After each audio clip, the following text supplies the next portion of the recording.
Oh là là là là. Je sais pas à quoi on vient d'assister encore une fois, mais c'est une dinguerie, des ratés, Araujo 9, Araujo le meilleur 9 du monde peut-être, on sait pas. C'est une dinguerie ce qu'on vient de voir. Salut les fraudes, j'espère que vous allez bien. On se retrouve pour une nouvelle vidéo, débrief du match entre le FC Barcelone et Girona. Victoire 2-1 du FC Barcelone. Et une victoire, ils sont partis la chercher, on ne sait pas comment. Mais une victoire qui est là. Alors aujourd'hui, il y a du négatif à dire. Il y a également du positif. Mais il y a du négatif. Parce qu'aujourd'hui, le match du Barça n'aura pas été excellent. Le match du Barça, ils auront rencontré des problèmes. Et des problèmes qui sont à vite gommer. Mais ça, on va y venir. Mais en tout cas, aujourd'hui, tu remportes ce match. Un match qui a été compliqué, que tu aurais pu perdre, parce qu'à la mi-temps, si tu perds 2-1, 3-1, voire même 4-1, il y a zéro scandale. Mais tu t'en sors parce qu'il y a eu une finition désastreuse du côté de Girona. En tout cas, le match commence très bien. Ces 15 premières minutes où le Barça commence fort, ça me faisait penser à PSG Strasbourg un peu cette première mi-temps. Un Barça qui commence très fort, qui combine bien, qui force Girona à reculer. Girona est acculé. Tu gardes le ballon, tu as des bonnes combinaisons et tu arrives à ouvrir le score avec un but de Pedri après une passe de Lamine Yamal. Pedri qui fait son slalom et qui met une super passe à rater. Ça fait 1-0. À ce moment-là, on se dit tous que le Barça va dérouler. Bonsoir non.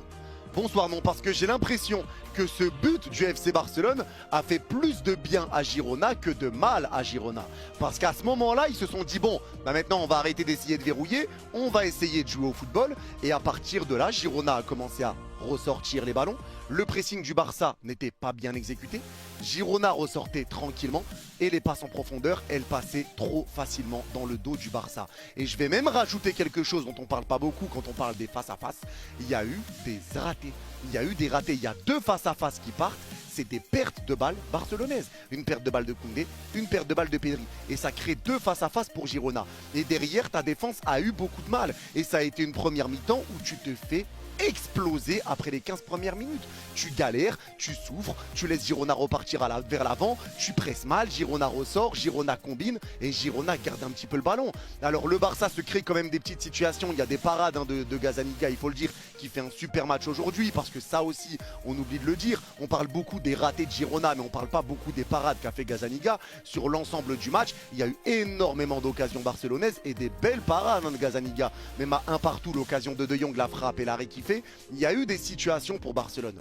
Mais maintenant, le problème qu'a rencontré le FC Barcelone, pour moi, c'est encore une fois le piège du hors-jeu. Et là, on va rentrer dans un sujet qui devient quand même délicat, puisque je le dis, je le répète. Aujourd'hui, je vois que certaines personnes tombent sur Cubarsí, que certaines personnes tombent sur Eric Garcia. Moi, je suis désolé, mais je ne suis pas d'accord pour ça. Parce qu'à un moment donné, quand Flick dit à ses joueurs, on fait le piège du hors-jeu. Les défenseurs sont obligés de monter et de jouer haut et quand il y a un appel, essayer de mettre le joueur hors-jeu. Mais pour que le piège du hors-jeu fonctionne, il faut que tout soit cohérent, que tes attaquants pressent, que tes milieux pressent et que tu puisses récupérer des ballons ou que tu gênes la relance pour que la passe soit ratée. Il faut que tes joueurs puissent presser pour empêcher les relances et pour les gêner le plus possible. Mais à partir du moment où tu ne presses pas, là ça devient compliqué. Tu l'as vu avec un Rashford par exemple qui ne faisait pas les retours défensifs, avec un Casado qui a eu beaucoup de mal aujourd'hui, il était censé ramener de la sérénité mais il n'a pas réussi à la ramener, un De Jong qui a eu du mal aujourd'hui, le milieu de terrain c'était un petit peu compliqué, un Koundé qui était à la rue et son début de saison à Koundé devient inquiétant. Donc le fait que le pressing n'était pas mis en place, Girona qui ressortait bien les ballons, parce que même si Girona était relégable, Girona a des joueurs de qualité, ils ressortaient les ballons trop facilement du pressing et encore une fois ça part dans ton dos. Donc à partir du moment où tes attaquants et tes milieux ne pressent pas, ton bloc va monter. Parce que si ton coach te dit tu joues le piège du hors-jeu, les défenseurs eux ils font leur taf. Et c'est pas parce que les milieux et les attaquants ne font pas le leur que les défenseurs doivent arrêter de faire le leur aussi. Donc c'est pour ça que les attaquants, les défenseurs continuent de monter pour essayer de gêner ce piège du hors-jeu. Mais on commence à voir que la Girona a bien exploité les coups parce qu'ils se plaçaient très très bien, ils attendaient le bon moment parce qu'ils savaient que même s'ils se mettaient plus loin que la ligne défensive barcelonaise, quand le ballon allait partir, le bloc allait monter pendant que eux allaient partir. Donc ça allait se croiser. Donc ils ont compris que le fait d'avoir du retard au départ n'est pas un problème parce que les joueurs vont monter. Et c'est là que pour moi, je pense quand même que les défenseurs centraux se comportent un peu trop de manière robotique. Donc peut-être que sur certaines phases, quand tu vois que le pressing est mal effectué, que le défenseur se dise là, faut que je bloque la paire. Je vais me mettre devant, je vais essayer de le laisser hors jeu, mais je vais me mettre de façon à le gêner, de façon à ce que ça ne puisse pas partir dans notre dos. Et donc ça devient compliqué derrière, sur 40 mètres, de gérer défensivement pour Eric Garcia et pour Koubarsi. Ça devient dur. Vous voulez qu'ils gèrent comment quand ils sont plus que deux? C'est là où ça devient dur, surtout quand tu joues le piège du hors-jeu et que tu as un mec qui part en boulevard derrière. Donc ça devient dur. Donc ce piège du hors-jeu, il faut bien le faire, sinon c'est du suicide.